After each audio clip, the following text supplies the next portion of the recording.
She woke up tied on cold dirt, lips split, wrists burning. The air smelled like hay, sweat, and fear. Sadie Rowe didn't scream. Screaming failed her once, and the barn learned her silence first. What the rancher did to her in that barn was worse than anyone could imagine. And the worst part was this. Whoever did it slept fine, then walked away like the mess would clean itself. Not because of blood on the floor, but because someone decided she could be erased quietly. She lay on her side where light slipped through broken boards, dust floating like it was watching. Her ankles were bound, her hands were numb, her mouth tasted like iron and old water. Every breath felt borrowed. The barn was not loud. It did not echo with violence. It was worse than that. It was calm, patient, and waiting. Sadie tried to remember how long she'd been there. Hours, maybe. Days, maybe. Time broke apart when fear stayed too long. Her last clear memory was boots on wood, not rushed, not angry, just certain. Someone had decided what she was worth and then left her there like a chore already finished, outside. The desert did what it always did. It watched and said nothing. Miles away from town, a man named Hank Mercer rode in under a sky that looked baked, dry, and unforgiving. He had bought the land for almost nothing. 30 acres of quiet, a house that leaned like it had given up, a barn that stood crooked but still standing. Hank did not come for hope. He came for silence. The war had taught him how loud silence could be, but he thought he could handle it. He had buried his wife with money from the last cattle he owned. No crowd, no speeches, just dirt and a box and the sound of his own breathing. When he stepped off his horse, the wind cut across the yard like a warning. His boots crunched on gravel. The horse snorted, uneasy, shifting weight. That was when Hank felt it. Something was wrong. Animals know before men do. He walked toward the barn with his hand near his knife, not from fear, but habit. The doors groaned open like something exhaling. Inside, shadows stretched long. Dust floated slow. The smell hit him first. Sweat, old rope, fear that had nowhere to go. Then he saw the bundle in the far corner. Not neat, not hidden, just placed there like trash. At first he thought it was rags, and then he saw a foot, bare, still. Hank did not rush. Every step felt louder than it should have been. The barn listened. He knelt and touched her shoulder. Her skin felt cold, like she'd been left out all night. Then she twitched, just barely, like life was hanging on by a thread. Hank's knife flashed once in the dim light. He cut the rope fast, because he knew what rope does to skin.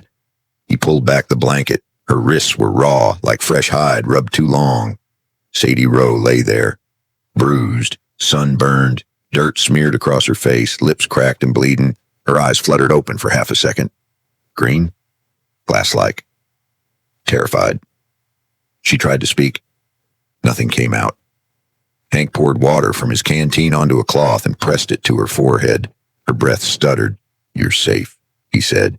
He did not know if that was true yet. She passed out. Hank sat there for a long time, listening to her breathing, slow and uneven, like it might stop if he looked away. The barn was quiet again, but it was a different kind of quiet now. The kind that demanded an answer. He carried her outside and laid her on a cot beneath the open sky.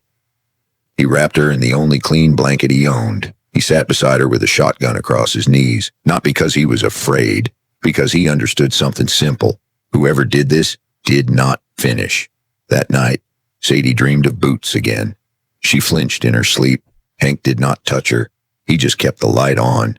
Morning came slow. Sadie woke to the smell of bitter coffee and the sound of wind moving through dry grass. Her body screamed when she tried to sit up. Hank handed her the cup with both hands. She took it the same way. They did not speak. They did not need to. Her eyes told the story her mouth could not. The hollow look of someone who had seen how easily a human life could be put aside. She finally whispered her name. Sadie. Hank nodded once. She didn't say who did it. Not yet. That afternoon. Hank found tracks by the creek. Sadie didn't say it out loud, but she didn't look at the barn anymore, even in daylight. She listened for boards creaking, like the sound itself could drag her back. 2 sets of boot, fresh. Cigarette butts that were not his. He checked the rifle, loaded extra shells, set a bell on the gate. Sadie watched from the porch, wrapped in a blanket. Learning something important. She had not been left there by accident. That barn was chosen. What the rancher did to her in that barn was worse than anyone could imagine, because it was meant to end quietly. As the sun dropped behind the ridge, Hank stood looking out over the land he thought would save him. Sadie sat behind him, eyes fixed on the barn doors that no longer felt empty. Somewhere out there, the man who did this believed it was over.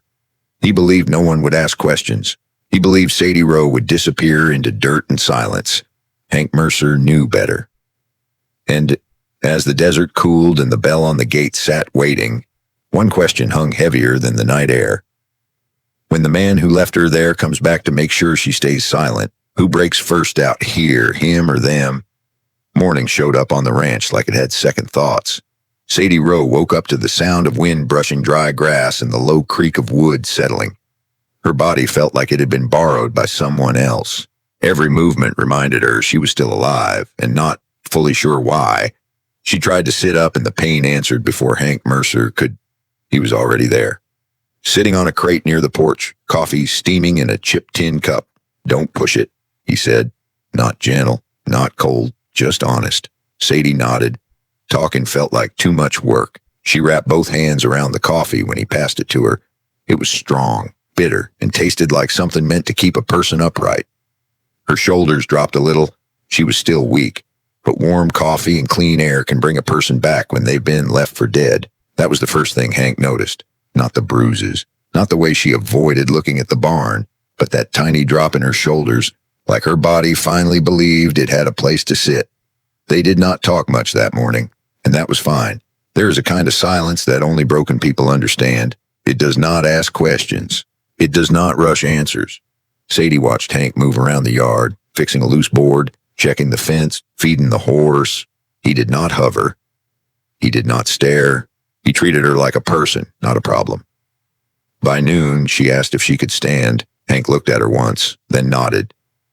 She took 3 careful steps, then 4. Her legs shook, but they held. "That's enough," he said, and she listened. That afternoon, Hank walked the property again. Slow this time, careful. The tracks by the creek still bothered him. 2 sets of boots, heavy, recent. He knelt and pressed his fingers into the dirt. Someone had lingered, someone who wasn't in a hurry. That kind of confidence did not come from stealing water or passing through. It came from a man who thought he still owned something. When Hank returned, Sadie was sitting on the porch, staring at the open land like she was trying to memorize it. "You remember anything?" he asked. She hesitated, then nodded. "His name was Cal Turner," she said. Her voice cracked on the name, but she didn't stop. "We were married once, long time ago. He left. Took the land, took everything that mattered." She swallowed. "He came back with 2 men. Said the deed was still his. He kept talking about an old land grant, like a piece of paper made him king. He said the law was on his side, and I was just another thing on the list. And he said I was part of it." Hank felt his jaw tighten. "They tied me up in that barn," she said, "like I was something to come back for." She looked at him then, eyes steady but tired. "I didn't think anyone would find me." Hank nodded once, not in pity, in understanding. That night, he set the second shotgun by the door. He sharpened the knife he hadn't used since the war. He set the bell at the gate a little tighter. Sadie watched him do it all. She didn't ask why. Fear had taught her how to read preparation. The next few days settled into a strange rhythm. Sadie walked a little farther each morning, helped feed the horse, carried light buckets from the well. Hank let her. He did not tell her to rest all the time. He knew better. By the 5th day, Sadie stood on her own without shaking. By the 6th, she laughed once, short and dry, when Hank burned the beans. "Guess we're even," she said. He smiled, just a little. That evening, Hank found cigarette butts near the fence line, fresh. He didn't show them to Sadie, but she saw the way his eyes moved toward the hills. "He's close, isn't he?" she asked. "I think he never left," Hank said. Sadie nodded slowly. The next morning, she surprised him. "Can you teach me to shoot?" Hank looked at her for a long moment. He saw fear there, but he also saw something else, resolve. He didn't answer. He walked to the shed, came back with a worn rifle and a box of shells. He set up cans along the fence. "Start slow," he said. Her first shot missed wide, the second two. She laughed under her breath. By the seventh shot, the can jumped clean off the rail. Hank nodded. "That'll do." Sadie didn't smile, but her eyes were different now. That night, they sat by the fire. Beans boiled too long. Stars stretched wide overhead. Sadie spoke again, more than before, about how the town looked away, about how Cal always knew who would stay silent. "If he comes back," she said, "I won't be tied up again." Hank did not respond right away. He stirred the fire. "Good," he said finally. The next morning, the bell at the gate rang once. Soft. Hank didn't move. Neither did Sadie. They looked at each other, both knowing this moment had been walking toward them since the barn door opened. Out beyond the fence, dust rose slow, too slow for travelers. Hank picked up the rifle. Sadie stood beside him. And as the sound of approaching hooves crept closer, one thought pressed hard against Hank's chest. When Cal Turner steps onto this land again, is Sadie ready to face the man who thought the barn was the end of her story? The bell at the gate rang again just before sunset. Not loud, not rushed. Just enough to let Hank Mercer know someone wanted him awake.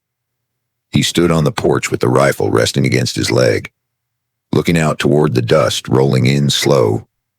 Sadie Rowe stood a step behind him, wrapped in a jacket that was still too big, hands steady at her sides.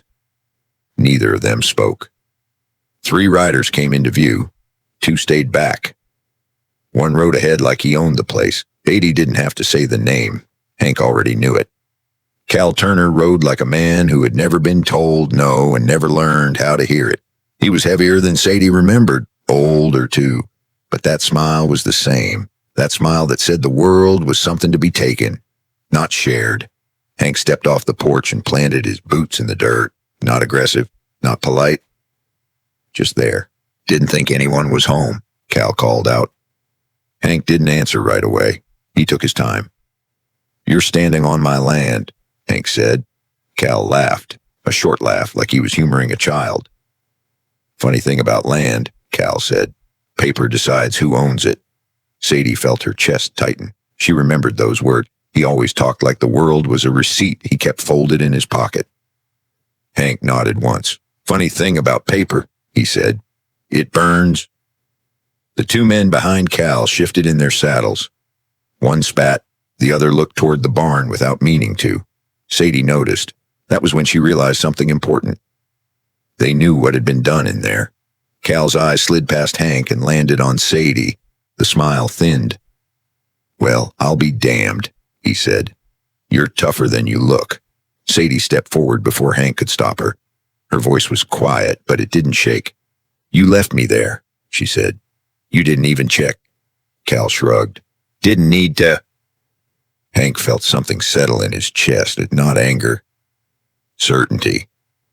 This man was never going to pretend. Hank didn't raise his voice. Men like Cal don't deserve a speech. One of Cal's men reached for his gun. Not fast. Just careless. Hank fired first. The sound cracked across the land like dry wood splitting. The man fell hard and stayed down. Sadie raised the rifle Hank had given her. Her hands didn't shake, but her stomach did. She fired. The man didn't drop clean. He yelped and went down hard, grabbing his leg, trying to crawl for cover. Cal dove off his horse and rolled toward the corral, firing wild shots that hit nothing but fence posts and dirt. One round chewed the porch rail. Wood splintered and popped like dry bone. Dust jumped off the ground around Hank's boots. Hank moved steady, not chasing, not rushing. Sadie circled wide. The way Hank had shown her, she felt the fear. But it didn't drive. Cal tried to run. He always had. Sadie tackled him near the barn door, the same door. They hit the ground hard. He grabbed at her jacket, her hair, anything. "You think this changes anything?" he snarled. "It already has," she said. Hank was there in seconds. He pulled Cal up by the collar and held him still. Cal's eyes flicked to the barn. For the first time, he looked unsure. "You left her there to disappear," Hank said. "That was your mistake." Cal started talking then. Begging, promising. blaming everyone but himself. Hank didn't hit him, didn't curse. He just listened. That night, they didn't kill Cal Turner. They did something worse. They stripped away the lie. By morning, Cal was tied to a mule with a sign around his neck that told the truth plain. No drama, no poetry. The sign said, "I left a woman to die in the barn." The town saw him ride through, slow enough for every porch and every window to notice.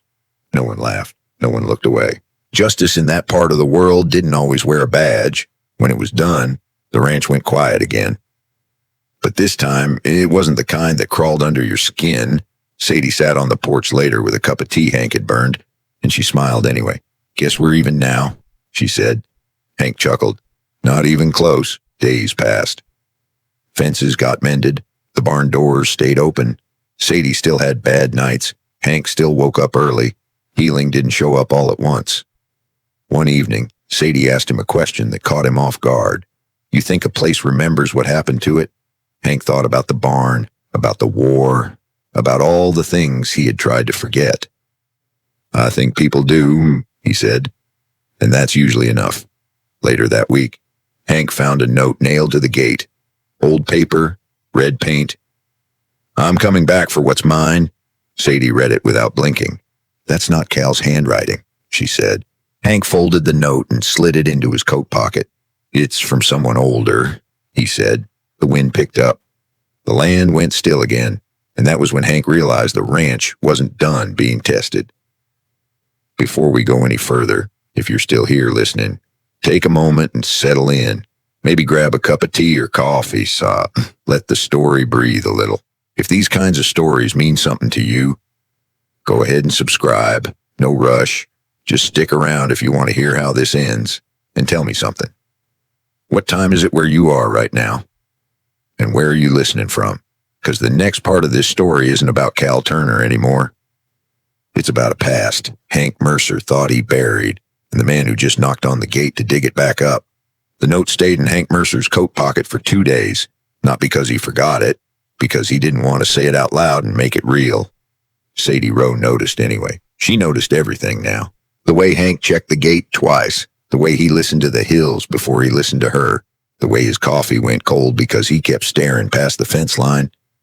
On the third morning, the letter came, not carried by a rider, not handed over with a warning, just sitting there, stuck in the fence post like it belonged. Plain envelope, no return name, no town mark, no kindness. Hank held it for a long time before opening it. Sadie was inside making biscuits, and the smell was almost enough to fool him into feeling normal. Almost. He opened it with 2 fingers and read 4 words. "I remember Tombstone, R." Hank's mouth went dry. Not from fear, from memory. He folded the letter slow and slid it into his pocket, right beside the other note. Then he stood there in the yard like a man trying to hear something that wasn't wind. Sadie stepped onto the porch, wiping her hands on a towel. "You get mail out here?" she asked, trying to sound casual. Hank didn't look up. "Not the kind you want," he said. She came down a step, eyes narrowing just a little. "Who's R?" Hank finally looked at her. He could have lied. He didn't. "Old mistake," he said. Sadie held his gaze. She didn't push, but she didn't let it go either. That was the thing about her now. She wasn't loud. She was steady. That afternoon, Hank worked harder than he needed to. Fixed boards that didn't matter, moved tools that were already put away. Anything to keep his hands busy. Sadie watched him for a while, then went back inside. She didn't follow him around asking questions. She knew how it felt when your own thoughts wouldn't leave you alone. When night came, Hank didn't light the porch lamp. He didn't like being seen. Sadie noticed that too. She brought 2 cups of tea outside anyway and set one near his knee. "You don't have to tell me," she said. "But don't shut me out either." Hank stared into the dark. The land looked peaceful, but he knew peace was not a promise, and it was something you borrowed now, and somebody always came to collect. "I used to run with men I shouldn't have," he said. His voice was quiet, like he didn't want the ranch hearing it. Sadie stayed still. No gasp, no judgment, just listening. "It was before the war," Hank continued. "Before I had anything worth losing." He swallowed. "Tombstone," he said. That place gets into your bones. Mention it once, and you taste dust for a week. Sadie nodded, like she understood even if she didn't. There was a man, Hank said. Rourke. He didn't say the whole name. He didn't need to. He led a crew. I rode with them for a while, Hank said. We weren't saints. We weren't heroes. We were just men who thought the world owed us something. Sadie's fingers tightened around her cup. Did you hurt someone? She asked. Hank didn't answer right away. Then he spoke like a man stepping onto thin ice. I didn't pull the trigger that day, Patty said. But I didn't stop it either. Sadie exhaled slow. The wind moved through the grass. Somewhere out in the dark, a coyote yipped, then went quiet again. Rourke found you, Sadie said. Hank nodded. And if he found me, he found what matters to me. Sadie looked toward the barn without meaning to, then back at Hank. So he's not here for the land, she said. Hank shook his head once. He's here for the story, he said. And men like him, they like endings. Sadie set her tea down. Then we don't give him one, she said. Hank almost smiled at that. Almost. The next morning, Hank saddled up before the sun fully cleared the ridge. Sadie stepped onto the porch, hair pulled back, blanket around her shoulders. Where you going? She asked. Checking the east fence, Hank said. Sadie gave him a look that said she didn't mention it because she was polite, not because she believed him. Don't be stupid, she said. Hank paused with his boot in the stirrup. That's the nicest thing you've said to me all week, he replied. Sadie huffed a small laugh, then got serious again. Come back, she said. Hank nodded once and rode out. He didn't head to the east fence. He headed to the ridge trail, the place where the wind always changed first. Halfway down the trail, he saw a small fire, not a wildfire, not a camp someone built by accident. A controlled little flame, like a man who wanted to be found but not surrounded. Hank dismounted and walked in slow. His rifle stayed low. His heart did not. Then he heard a voice from the dark, calm as a man asking for sugar. You still wear the same boots, Mercer. Hank stopped. He didn't look around fast. He didn't show surprise. Rourke stepped into the firelight like he'd been invited. Older, rougher. But that grin was the same kind of grin Cal Turner used to wear, like pain was funny if it happened to somebody else. You got guts showing up alone, Rourke said. Or you got tired of living. Hank kept his eyes on him. I'm tired of you, he said. Rourke chuckled and leaned closer to the fire. I ain't here to shoot you today, he said. I'm here to remind you. I'm here to see if you still flinch. And if you don't, I'll make you... Hank felt his jaw tighten. Remind me of what? He asked. Rourke's smile widened just a little. Of Tombstone, he said. Of what you let happen. Of what you walked away from. Hank didn't move. The fire popped softly. Rourke glanced past Hank toward the direction of the ranch. Nice little place you got, he said. Quiet, clean, almost like you deserve it. Hank's hand tightened on the rifle stock. Not enough to raise it, just enough to keep himself steady. Rourke tilted his head. And that girl, he added. She's a fresh start, isn't she? That was the moment Hank understood the real threat. Rourke wasn't hunting land. He was hunting leverage. Hank took a slow breath. I'm not that man anymore, he said. Rourke laughed like that was the best joke he'd heard all year. That's cute, he said, but I am. For a long second, Hank could have ended it right there. One pull, one shot, one less ghost in the world, but Hank didn't lift the rifle. He didn't give Rourke the ending he came for. Instead, Hank stepped back from the fire. You want to play games? Go find someone who still wants to, he said. I'm going home. Rourke's smile faded for the first time. Just a flicker. You walk away now, Rourke said. And you think that makes you better? Hank met his eyes, calm as a man who had finally learned what mattered. It makes me free, he said. Then he turned and walked back to his horse. He expected a bullet. He expected a knife in the dark. Nothing came. Only the sound of Rourke's voice, floating after him like smoke. This ain't over. Mercer.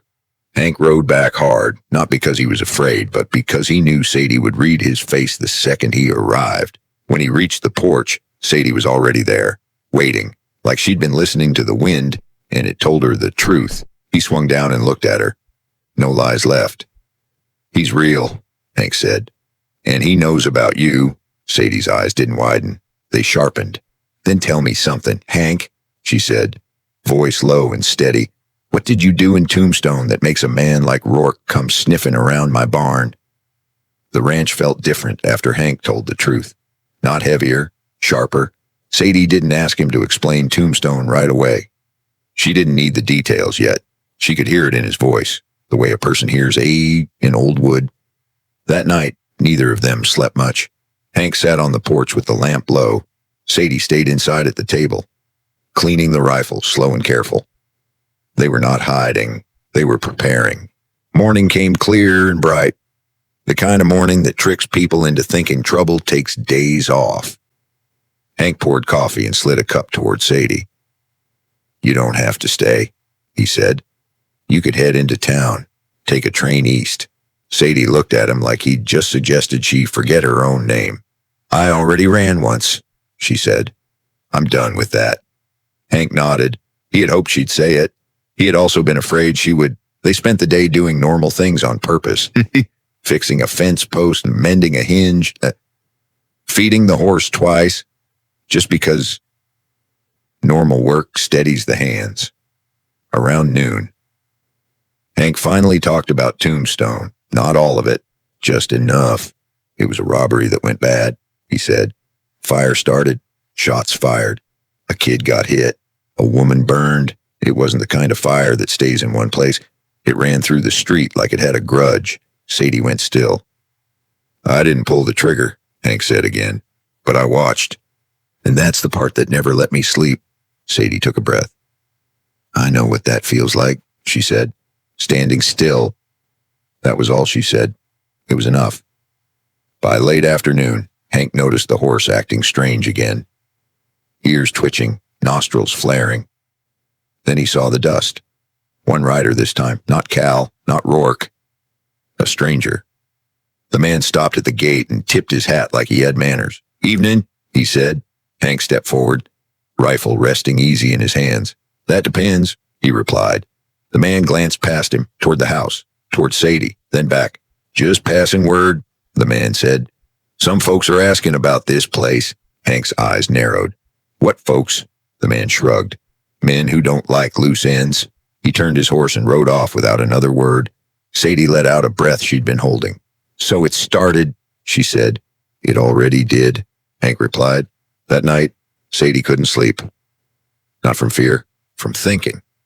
She stepped out onto the porch where Hank sat sharpening a blade. You ever think about leaving again? She asked. Hank didn't look up.